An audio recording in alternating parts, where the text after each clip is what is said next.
to Investor Schooling Live, coming to you from Investor Schooling headquarters. I'm Phil Falcone here with my business partner, Larry Steinhaus. We are founders of Investor Schooling. Get ready to learn real estate investing and stock option trading. You can call us anytime during the show with your questions at 855-939-1137. That's 855-939-1137. That's right, we're a live program. So you can call us anytime during the show, and we'll take your calls. Don't worry about what we're talking about. We love to take your calls.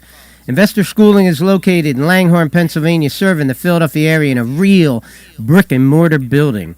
We are local guys, accessible to our students, a minimum of 2 nights per week. Learn this business, the business of real estate investing, stock option trading from people who live it every day.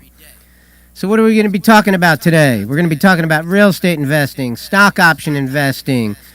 We make money when we buy. Private lenders. We're going to be talking about private lenders. We're going to be talking about the state of Oregon. We're going to be talking about buying businesses. We're going to be talking about rents that are at an all-time high.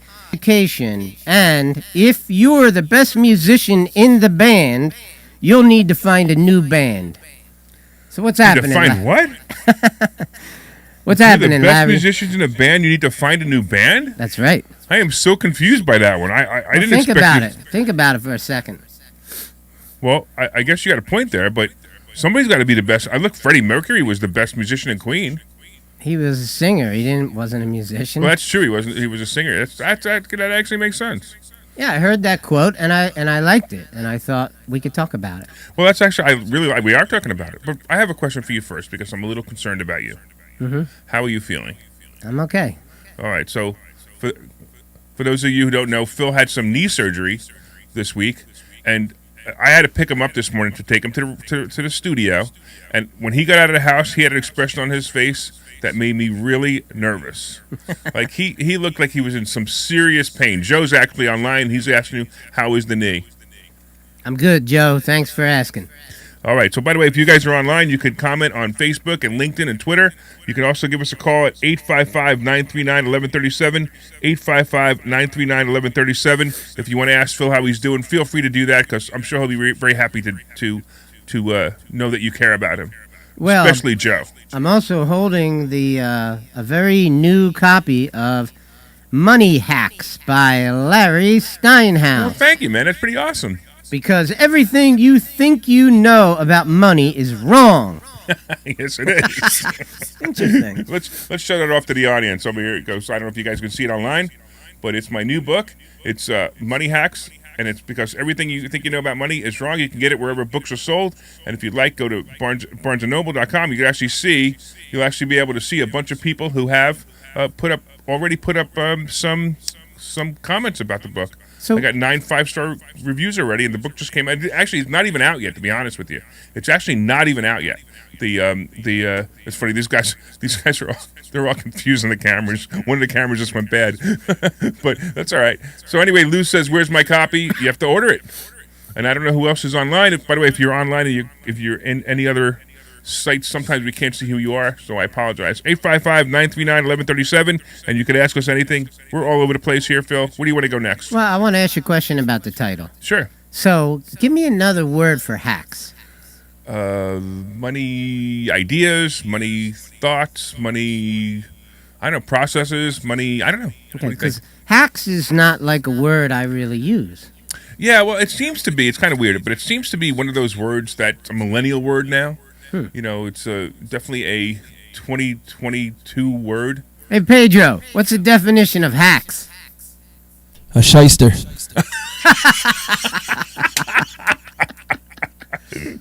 I don't know about that. No, I don't. He sounds like a mafioso shyster. Oh, what a coincidence. All right. All right. A bunch of people saying hi online. Appreciate that, of course. And if you guys want to call in, 855-939-1137. All right. What do we want to talk about first, Phil? Well, let's let everybody know that we're going to be on Saturday at 10 a.m. Saturday at 10 a.m.? Yes. Isn't that now? It is now. Isn't that annoying that we keep getting our time changed? We just get no respect. We're like Rodney Dangerfield. Yeah, exactly. We get no respect from the people at 1210 and Susan. I hope you're listening. Yeah, our rep, keeps changing our time on us because of, obviously, March Madness is on now, so we're going to be on here till what? We're going to be on here till at 10 o'clock till, I think, April. Speaking of April, April 24th, that I'm telling you right now, everyone wants to sign up right now because the price is about to go up.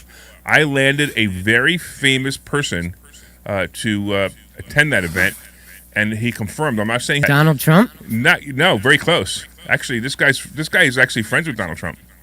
So I landed a very famous person to attend this event. He's very politically connected. You'll actually really enjoy it. And right now, if you go to number4mmw.com, the number4mmw.com, you can actually sign up for that event. And I'm telling you right now, I'm raising the price because of this guy. So just so you know, right now it's $197. You can fill it the entire day. It's at the Washington Crossing Inn, and you can have lunch and breakfast for $197. So I'm telling you right now, I register right now because if you don't register now, the price is going up. All right, I just want to let you know that. So I've been looking into this cast of unusual characters called millennials. And I've been watching some videos specifically for millennials on YouTube about real estate. And you know what they're all waiting for? What is that? They're waiting for the real estate market to crash. Yes, they are. I'm waiting for the real estate market to crash too. What do you think about that? What do I think about waiting for the real estate market to crash? Well, I look, think you're big on predicting things, so I think the real estate market is going to crash. I just think they're making a mistake waiting for it. elaborate on that. Well, so the question, it's funny because we always get that question, when is the best time to buy real estate? And I will tell you, the best time to buy real estate is now, is the answer always. It's just a matter of what kind of deal you get. So now is the answer always. Sorry, it's words. Now is the answer always. It's always the best time to buy real estate. And all you have to do is know how to identify a good deal.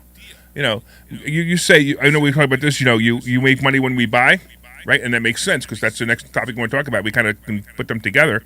You make money when you buy. You're absolutely right. But it doesn't really matter. Hey, Phil, would you take $1 million for it? By the way, Phil's house is not worth $1 million. I just don't want to confuse everybody. But would you take $1 million for your house right now? Of course. Of course, right? So, but what if I gave you $1,000 a month for 1,000 months? I wouldn't do that. Well, of course you wouldn't, but you might, depending on who you are.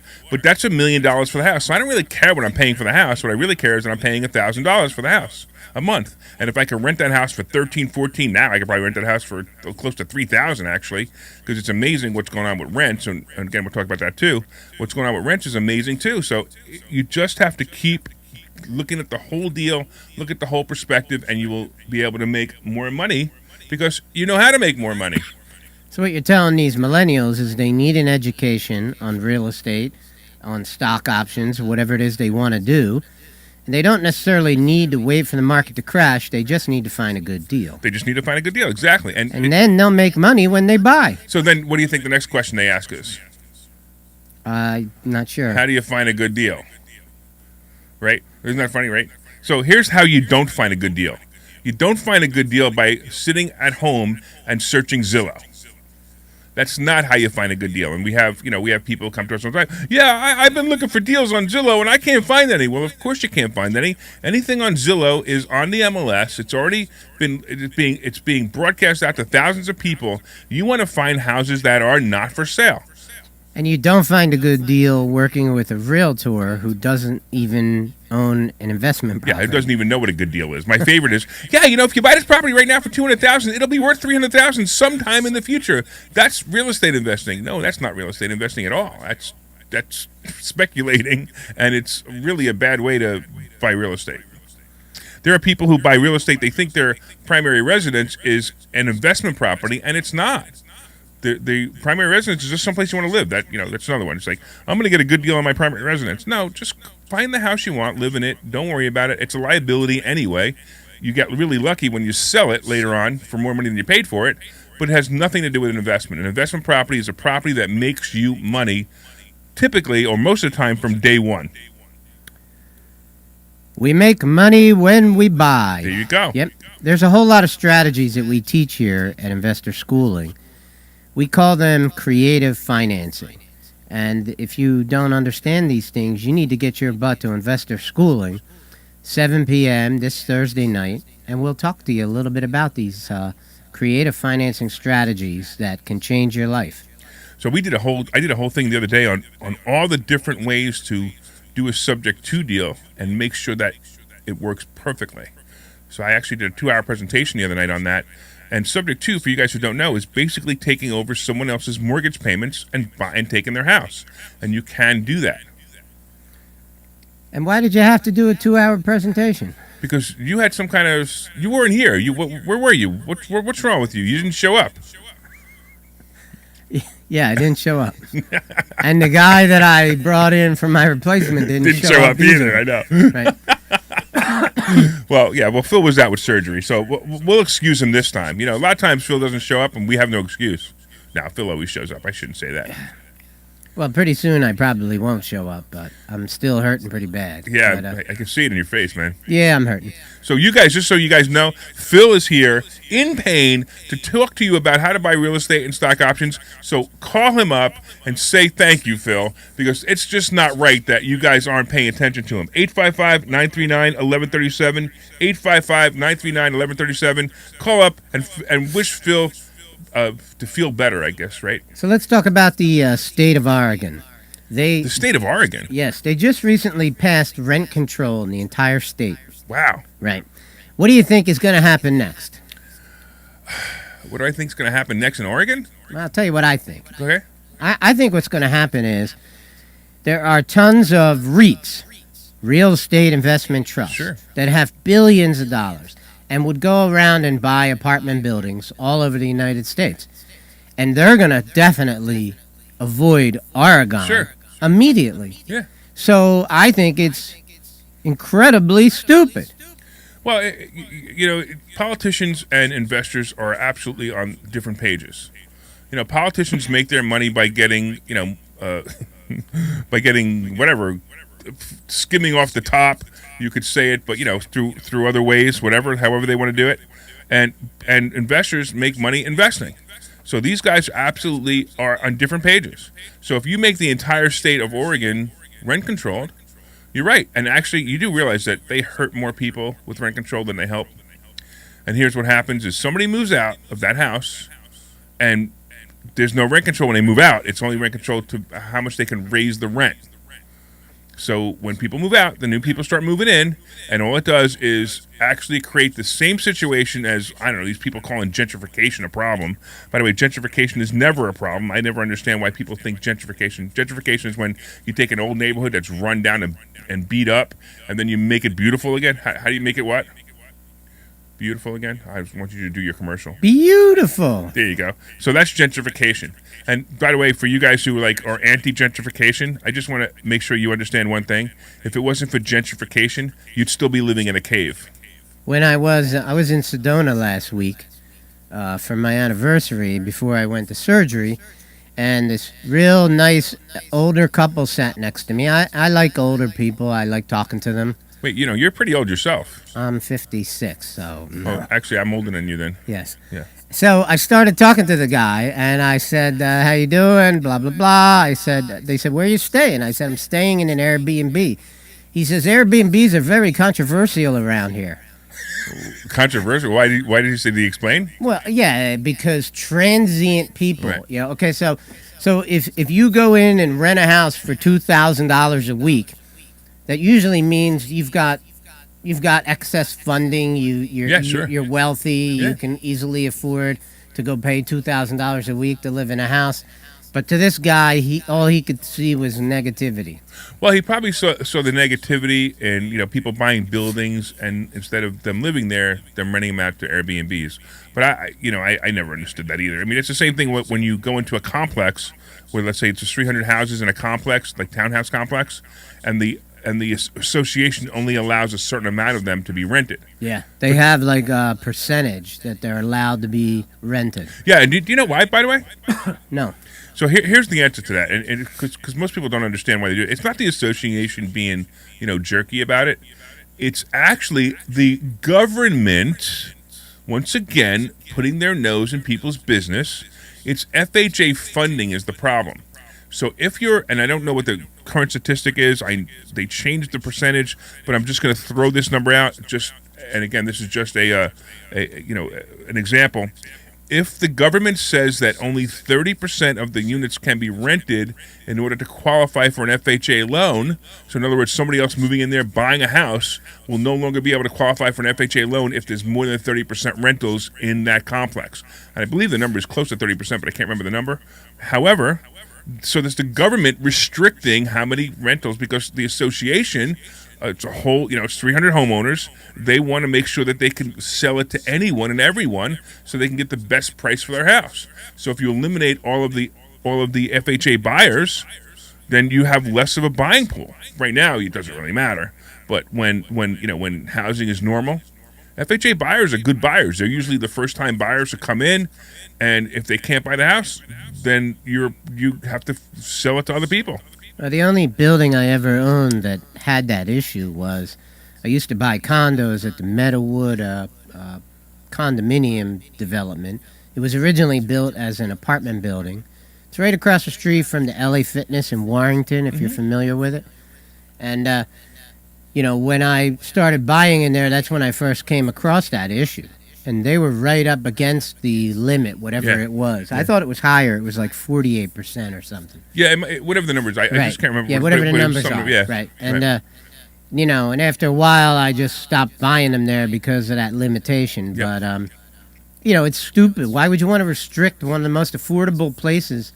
So these are small little condos that you could get, at one time when I was buying them in the early 2000s, I think they were selling for like $100,000.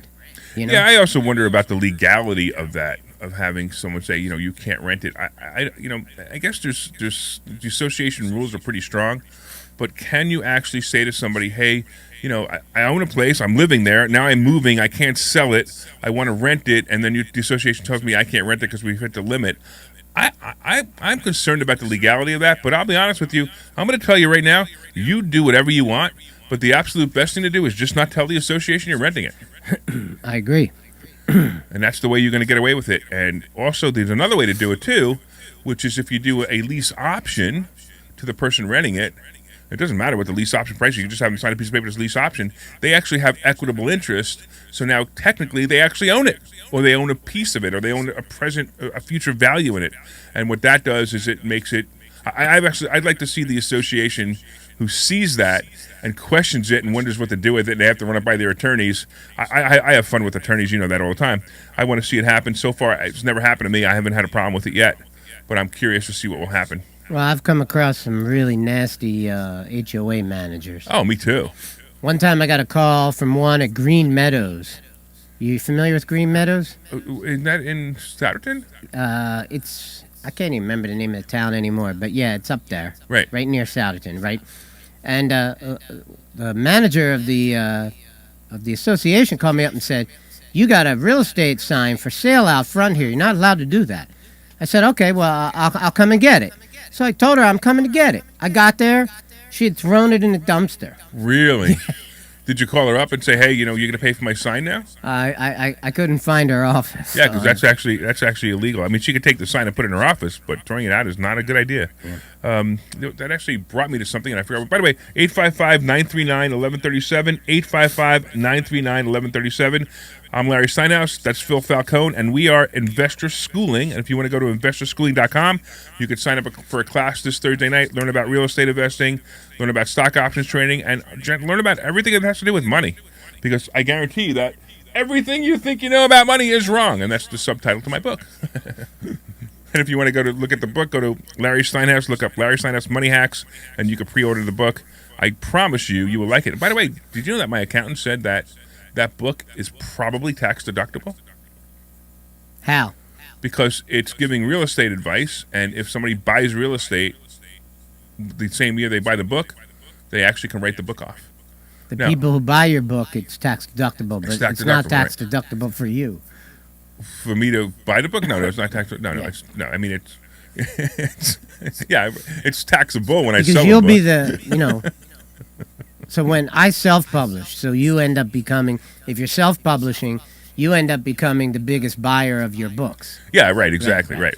True. Yeah, I'm hoping that at least 3 people buy my book. It'll be interesting to see how No, it a lot of goes. people did, actually. A lot of people pre-ordered it. We actually got reports from the publishers. A lot of people has already pre-ordered it, and thank you all for doing that. 855-939-1137. 855-939-1137. Ray, I'm not sure your question. You have a question online. When paying the homeowner's bills, do you recommend renting the house back to them? I'm not. Is she talking about a subject to deal? Ray, why don't you call in? 855-939-1137. 855-939-1137. There you can ask your question because I'm not sure what your question is referring to. Yeah, while you're at it, can I see the definition of hacks? I didn't have a chance to read it. Yeah, Billy had Bill. I think Bill had the definition of hacks. Oh no, somebody else had it. Okay. Okay, so hack TV series. Well, that's the TV series. That's not what we're looking for. When corruption charges strip him of his job, his family, and his pride, former cop Mike Oshansky forges a new identity as a Philadelphia cab driver patrolling the city. I remember that show. Yeah, but that's not the word. That's not the word we're using now. Yeah, we're looking for the definition. Yeah, so you just wasted our time, Facebook user. Yeah, you really. Yeah, man. I thought there was a definition there. No, yeah, definitely not. All right, so what else we got, Phil? Well, why don't we talk a little bit about private lenders and the reason that they're my favorite option. Yeah, so why are they your favorite option? Well, because ask yourself this. If you want to go to a bank, what's going to happen? They're going to want your tax returns. They're going to want your financials. They're going to want your bank statements. They're going to want everything under the sun. Your previous tax returns, every bank account that you've ever opened, they're going to want that.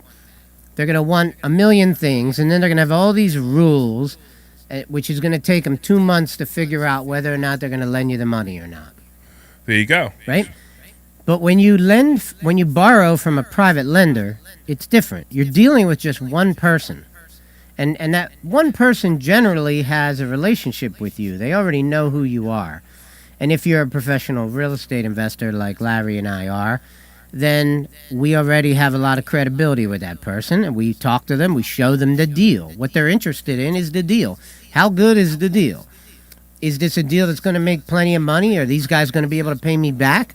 And even if these guys can't pay me back, the private lender may still be very interested just because of the fact that he could get the property. Yeah, that's right. When you make the concept of private lending very attractive to the private lender, they're all over you. By the way, Chapter 12. Look at Chapter 12 of my book. You want to read the title? You can get it from the table of contents, or you can actually go to Chapter 12, which is page 113. Investing with other people's money. Investing with other people's money. So there's an entire chapter on that book. So in my book. Well, you should read some of it. Well, I'll start with, okay. When I was younger, I used to watch shows late at night about investing with other people's money. I would think, I don't know if I could say this word, it's a load of beep. Who in the world would lend me money for a real estate deal, right? Mm-hmm. Isn't that how you thought too when you were younger? Or no, your parents told you that you could? Well, my mother was pretty savvy, and the story goes, I was watching a Carlton Sheets commercial with my mother. It was like an info commercial, yeah, sure, and her and I were watching it together. She was interested in it, and I was kind of just sitting in the room. And my mom, when the infomercial was over, my mom said, "What do you think, Phil? Do you think you could buy houses with none of your own money?" And I said, "How should I know? I'm 9 years old." That's one of my favorite things. Really, really funny. All right, here we go. Somebody on Facebook just said, hack in the context you are using it refers to computer hacking, which describes the activities practiced by individuals, organizations, and nations in order to gain unauthorized access to computer and technology-dependent systems. It still doesn't fit the definition of the one I'm using on book. This is it. Like, you want to learn how to use money better than everyone else? I got 250 pages of how to hack money, how to use money the way everyone else doesn't use it. Well, I hope I'm not destroying your book debut. I know. Nobody wants to do it now, by the way. But I even said this to you before. I said the hacks. Well, I don't get it. Like, I know. The publisher said it was a good name. What can I tell you? To me, a hack is like somebody who's pretending to be something that they're not. Right. That's not what it is. Okay. No, it's actually I don't know the way they describe it now. The way they use it now is like again, it's how to tricks would be a great one, like money tricks, Money tricks. money knowledge, or something like that. Hey, So- we got Ray from Philly. What's going on, Ray? Yeah, to clarify the question I asked, it was for to take if you're going to not take over somebody's mortgage, if you're going to pay their bills. Subject to, thank you. My brain's not working as far as memory. The subject to, would you recommend then re-renting the house back to them? Never. So Phil and I Never. disagree on Okay. this. I will never rent a house. If I buy a house from a seller, I will never rent that house back to that seller under any circumstances. I just won't do it because I'm afraid of problems. I'm afraid that, first of all, if the seller was having trouble making the mortgage payment before, he's probably going to have trouble making the rent payment. So there may be some legal issues where the guy goes to court and says, this guy bought my house and promised me he was going to sell the house back to me, and that could be a problem. It could be he promised me I could stay in my house even though he's not paying the rent anymore and I'm evicting him now. So there's all these issues. I would sooner, if I buy the house from somebody and they want a place to live and I happen to have one open, I have no problem renting them another house because now it's a step away. Now it's an arm's length transaction.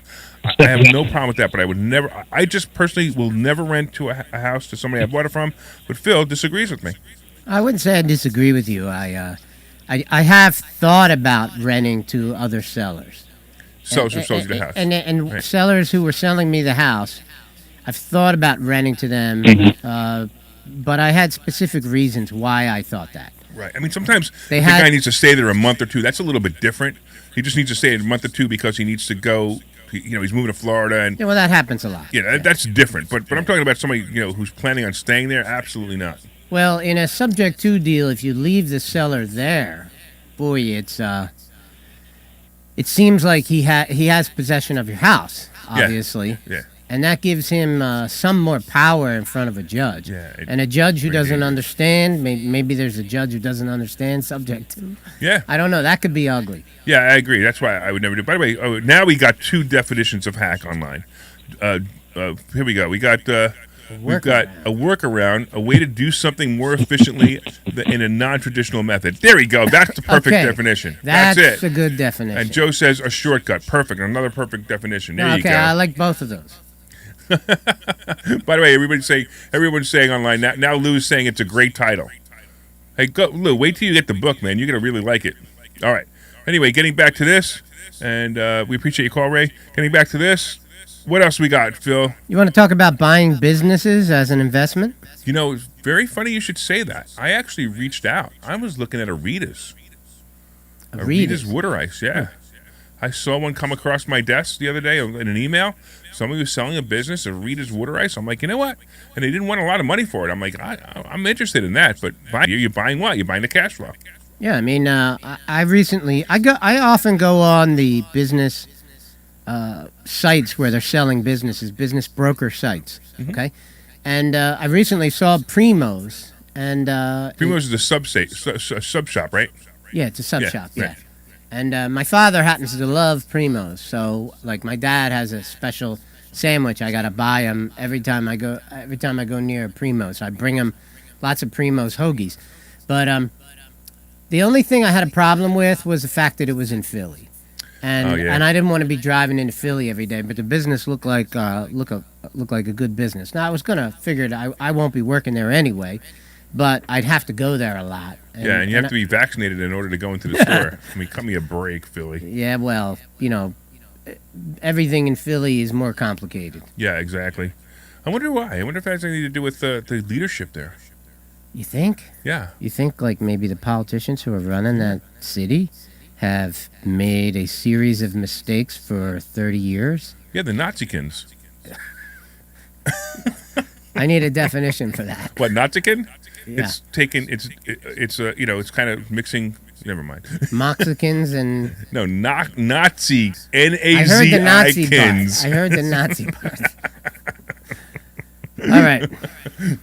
All right. We just insulted everybody in Philly. They just turned their radio off.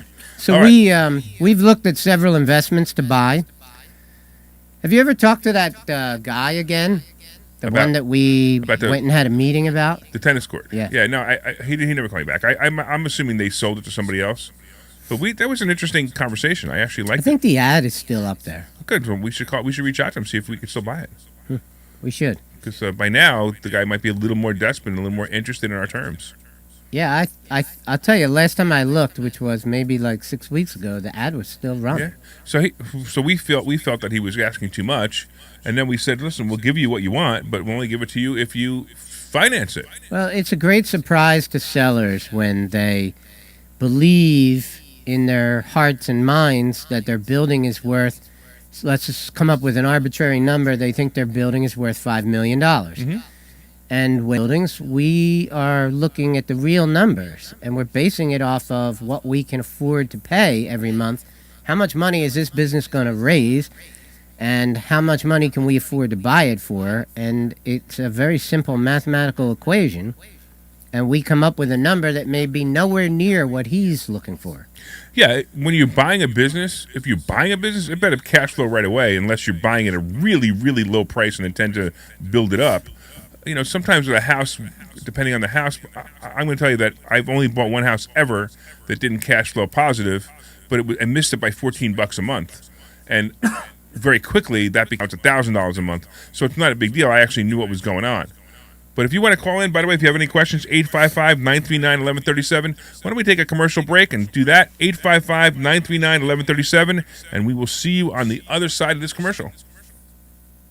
Hi, I'm Phil Falcone from InvestorSchooling.com. I'm inviting you to a complimentary class this Thursday night at 7 p.m. I will teach you how to buy ugly houses and make them beautiful. As a bonus, we will also teach you stock option investing. 7 p.m. Thursday night, 215-876-3002, InvestorSchooling.com. Hey everybody, it's Larry Sinus from InvestorSchooling.com. You heard my partner Phil Falcone tell you why you should be there this Thursday night to learn about real estate investing and learn about stock options trading. We're telling you right now, you will make more money than you've ever made in your entire life if you learn these two skills. This Thursday night at 7 o'clock, go to InvestorSchooling.com. Pull over right now, take out your phone and go to InvestorSchooling.com. RSVP right now, InvestorSchooling.com. See you Thursday. Hi, I'm Phil Falcone from Suites. We're an executive suite center in Huntington Valley on Buck Road, 67 Buck Road, Huntington Valley. I'm sure you've driven past it. We're right in between Street Road and County Line Road. We have 47 offices in the prestigious address of Huntington Valley. I have offices starting at $595 a month. You're probably wondering, Phil, what do I get for $595 a month? Let me tell you. You get an office big enough for one person. You get the furniture in that office. You get the telephone on the desk. You get the telephone numbers. You get the fax numbers. You get 2 full-time receptionists to answer the phone in the name of your company and patch the calls to you. So if your company's ABC Painting Company, hey, ABC Painting Company, how can I help you? Would you like to talk to Bob? Let me get him on the phone. You could be home sleeping on your couch and I'll patch the calls right to you. What else do we give you? We give you the conference rooms. We give you the kitchen. We give you the mailboxes, the printer, the copier, the scanner, UPS service, you name it. All of the utilities, cleaning service, and best of all, we give you free coffee. Get yourself to Executech Suites. Phone number is 215-942-7701, 215-942-7701, executechsuites.com. Hey, it's Larry Sinus from InvestorSchooling.com. Hey, listen, one of the things we teach at Investor Schooling is stock options. Did you know that you can make 50, 100, 150% returns every year trading stock options? Yes, I know there's risk, but I'm going to tell you right now that some of the things we teach will help you mitigate that risk. Could you imagine when you look at your return and it shows 100% returns? You will be really happy. Come to a class this Thursday night at 7 o'clock. You can RSVP at InvestorSchooling.com. Our headquarters are in Langhorne, and you will learn stock options trading. Of course, you will also learn real estate investing. Come to InvestorSchooling.com. We will see you there Thursday night.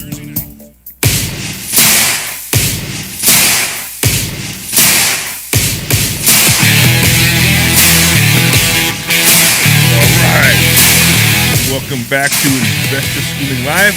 I'm Larry Sinus. I'm here with Phil Falcone, and we are the founders of Investor Schooling. We teach you how to invest in real estate. We teach you how to invest in stock options. We teach you everything there is to know about money. You know, we've had some people that have actually learned how to save thousands every year in just their tax, how to actually do what the rich do and pay less taxes. By the way, if you want to call in, you can call in at 855-939-1137, 855-939-1137, and you can call us, ask us anything about money. We probably know the answer to it because Phil and I really like money. It's fun. Yeah, I don't understand why I like it. I just like it. I don't know. I like to look at it, too. I'll tell you about this school. It's a special place to get a financial education. Let's go back to 2020. So in 2020, when COVID came in and everybody was crying the blues, you know what Les was doing? He was hacking the SBA loan program, figuring out how to get the loans, right? He got a bunch of loans for investor schooling. Then for our business, right? Then he went out and taught all of our how to get SBA loans for everything under the sun, including their own, just using even if you didn't have a business. Well, no, you had to have a business. That's not true. Well, that's actually, you're right. That's true. I got money from just a social security number. Right. You had to have a business. It didn't have to be an LLC. It had to be some type of business. Like it could have been, I don't know, whatever. But it had to be a business. Okay, it had to be a business. I mean, look, my wife does notary, so she got some money on that. I mean, but yeah, you definitely had to have some kind of business, or. Well, some of the students at the school made some real nice money. Yeah, it's not that they made money; they were able to borrow money at a really low rate, and they were able to use that money for their business. And some of their businesses were buying houses, and that's a legitimate business. So buying houses, legitimate business. They were able to buy houses and make money off of that money. And at 3.75% interest rate for 30 years, it's incredible. How could you go wrong with that? And then you also the PPP loans. If you had payroll, if you're paying anybody, even if you're paying them as a contractor, you're able to get the PPP loans. So these are all ways that you were able to get money. And we taught how to do that. We also teach people how to hack their credit cards, right? How to make money on using their credit cards. Boy, I haven't used the word hack in my whole life. I know. And this is like 5 times today.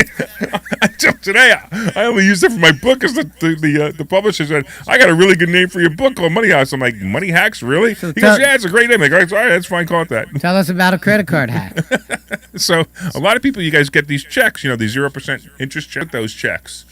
It amazes me. We actually teach people how to buy houses with their credit cards, not just with those checks, but you can actually use the credit card. You can actually, what a lot of people do is they have a PayPal account with a business, and they can actually charge themselves, let's say they charge themselves $10,000, then it goes to PayPal, and you can take that money out, you can withdraw it, and you can use that to buy a house. We had one student, Bill, who actually, he bought a house in Philly. He bought it with hard money, and he needed $25,000 down payment. I don't remember exactly what it was. He got all of it from credit cards, actually. He basically, between credit cards and hard money, he bought the property with zero money out of his pocket. Then 3 months later, when the property was completely renovated, which, by the way, he renovated it using other credit cards, so he used the other credit cards to pay them, to pay the contractors. When he was all done, he sold the property, he paid back the credit card companies, he paid back the hard money lender, and he made about $35,000 out of thin air. But Larry, credit cards charge high interest rates. Oh, no. So the funny part is a lot of people get 0% credit cards, or they get low interest rate currently, but I don't really care. So I have a question for you guys out in the audience. Would you buy a house with 25% interest rate? And mostly people are saying, what do you think they're saying right now, Phil? Well, I think if there are students, they're certainly saying yes. Yeah, but most people would say no. I would never. Most people would say it's no. funny how interest rates are rising, from 3.5% to 4.5%, and they're like, oh no, I don't know if I want to buy a house because it's going from 3.5 to 4.5. I buy houses sometimes with 24% interest rates. And that's on a credit card. Now, it's very rare that I do that, but I'll buy a house with 24% interest rate. But why do I not care if I'm paying 24% interest rate, Phil? Because you made $35,000 off that deal. Right, for free, right. Exactly. I don't care how much money I pay somebody else to make me money. It doesn't matter to me. As long as in the end I'm going to make money, it's going to be positive, either positive cash flow, or I'm going to make money on my investment. So let's talk about if you're the best musician in the band, you need to find a new band. Yeah, that was an interesting statement. Mm-hmm. This is my way of telling you I'm quitting. Well, so I thought you wanted to find somebody smarter than you. Well, that's what, you know. So that's you can only find people dumber than you if you leave me. Yeah, we'll see about that. So I met this real estate agent on the plane when I was flying out to Phoenix. I went to Sedona last week for my anniversary, and I flew out to Phoenix. I met this real estate agent. I said, what's going on with the market here? And he told me that 300,000 people have moved to Phoenix in the last year. And they all came from California. Yeah, probably all of them. Where else would they come from? Yeah, exactly. So see how, you know, you're going to tax the hell out of your constituents, and look what happens. So 300,000 is not a small amount of people. No. That is a big number. Yeah. And, of course, the real estate market is on fire there because now all the rents are going up, all the values are going up, you name it. So what does that have to do with the band? Nothing. You just happen to change topics just like that? Yeah, I'm capable of doing that, you know. I'm smart enough to change topics. Well, you know, go back to them. We should spend just a little bit of time on each topic. Okay, well, go ahead. Feel free to talk all you want about it. It's your topic. Yeah, well, you made it up. You talk about it. Because I wrote the script doesn't mean I actually thought about it. Well, you need to think about it. Okay. Well, really, if you want to talk about something that needs to be thought about, it's just no, you can. It's the word hacks. You can plug my book again. Go ahead. Hacks keeps irking me, you know. Hey, wait. While you're talking about the word hacks, I'm at least going to put the book up on a camera so somebody can see. So somebody can at least see the book and order it, right? Because why not? I might as well use this moment. Move it over a little bit. This way. Perfect. All right. So there you go. So this way people can see the book. All right. So they can see the book now. So they can order it. I like the book. I like the colors. I like the flat feeling of the cover. Right. I like the colors that you used. I just don't understand the title. This is the more important part about the title is the bottom of the book. As a millennial, it's a great title. See that? He says it's a great title. Seriously, it is. So do I really want millennials buying my book, though? I guess their money is as green as anybody else's. That's true. And here, you can't really see the bottom of the book. I guess it's hard to read it. But again, it's because everything you think you know about money is wrong. By the way, my favorite question to ask people. Ready? Online. So somebody call me up and answer this question. None of my students. Somebody call me up and answer this question. Somebody listen to the radio. 855-939-1137. 855-939-1137. Here's the question. What color is money? What color is money? That's the question. So somebody call up, 855-939-1137. Answer the question. All right, go ahead, Phil. It'll take them a little while before they call. Okay. If they call at all, you know.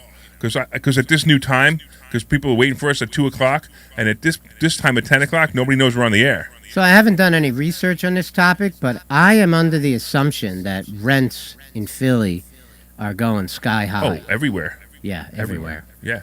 But even in Philly. Yeah, I've actually looked at some rents. I mean, some people are telling me they're getting rents for stuff. Now, it's funny because I'm getting rents for stuff that I can't believe, and then other people are telling me they're getting rents for stuff that I can't believe that either. I mean, the best was when I rented a place in Pottstown, and, you know, it is what it is. But I rented a place in Pottstown, and when I bought the property, I had to fix it up, and I intended to rent it out at $13.50 because that was the going rent rate, and I decided to put it up for $18.95, and somebody said and somebody actually came to me like, that's really, really high rent for the area. I said, would you take $1,800? And I said, okay. Yeah. So I have my famous tenants who rented my East Norriton house. Yeah. Right, the subject to deal with the crazy seller who was dogging me for a while. He finally stopped. Okay. Yeah, I just ghosted him, and that did the trick. Yeah. But they just sent me a notice that they're leaving at the end of the first year. Right? Okay. So, but I have no fears. And you rented it for what, $2,400? $2,400. Yeah, you'll probably get $2,400 to $3,000 now. Well, what I liked about them was that they always paid the rent late. Always. Oh, yeah. They were a month late every single time. Wow, that's rough. I have a 10% late fee. Ooh. So I was getting $240 extra dollars. So instead of getting $2,400 a month, I was getting like $2,650. No wonder they're leaving. Well, I called them because I was going to try to work like a deal with him and tell him, maybe I'll cut you some slack or something, but he hasn't called me back. So somebody online answered the question. They said green. But I'm going to let everybody else answer. 855-939-1137. What color is money? 855-939-1137. I'm not saying if you're right or you're wrong yet. All right. Anyway, what else, Phil? What else? I asked you first.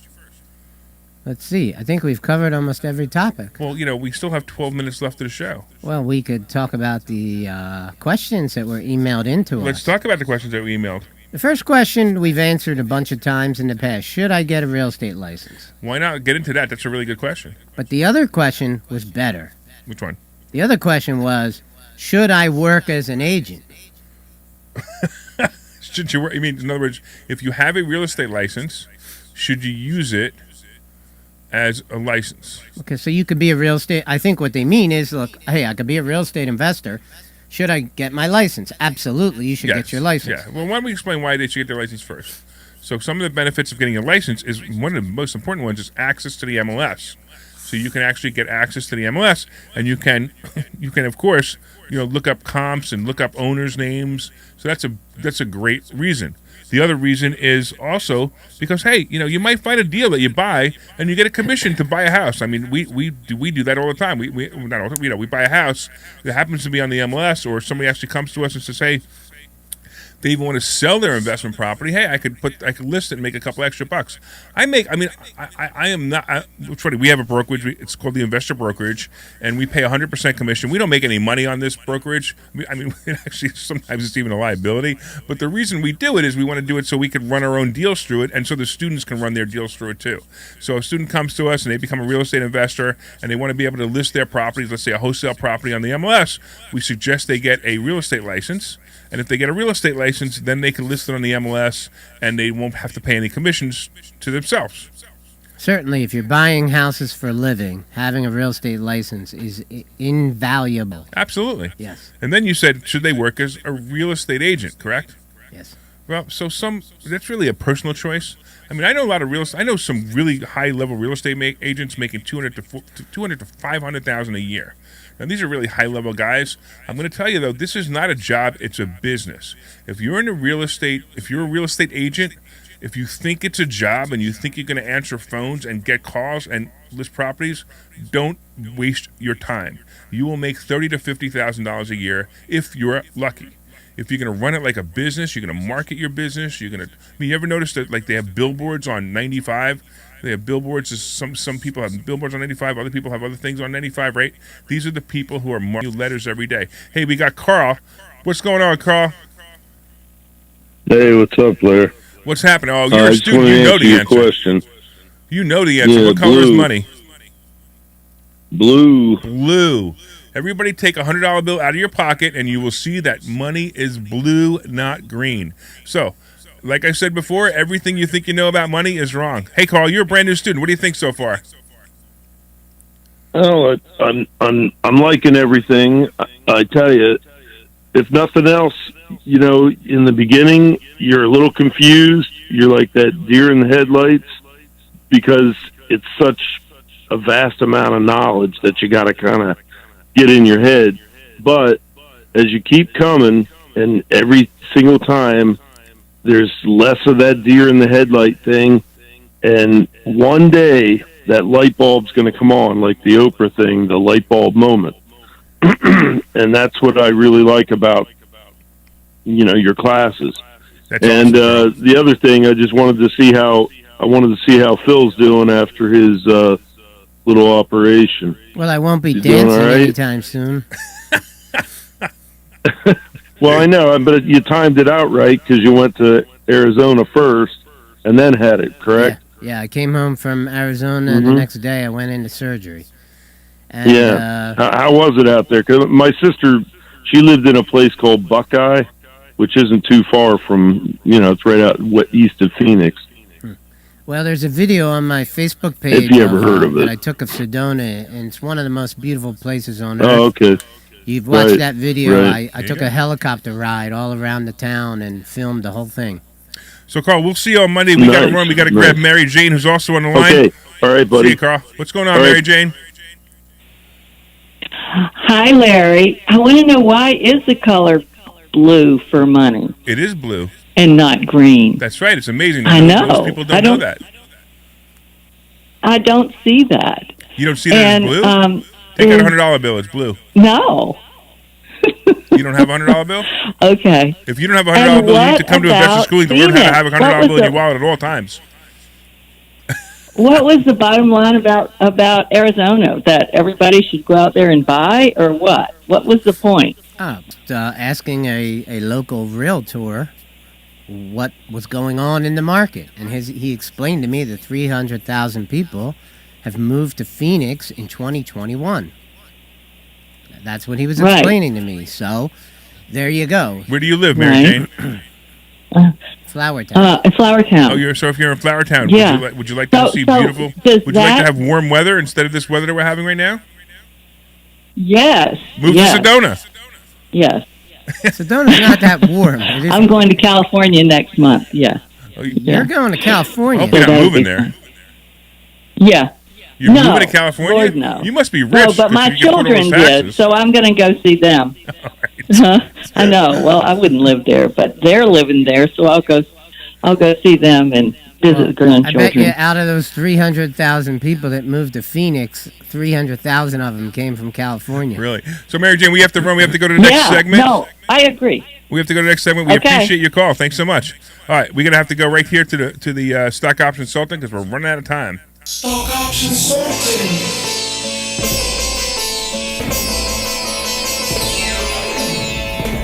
Stock option sorting. Joe wants to know if you're leaving the band. All right, so this was another crazy week. Facebook. Whoa!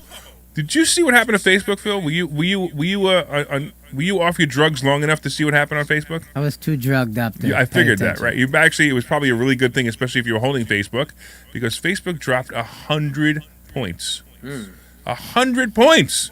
Now, so I actually, like I've said this before on my other show as well, I actually believe that was unwarranted.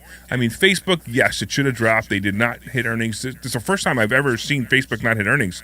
They didn't hit earnings, and the metaverse, which I actually thought was going to drive them forward, actually pulled them back. So Zuckerberg's fascination with the metaverse actually pulled the company back.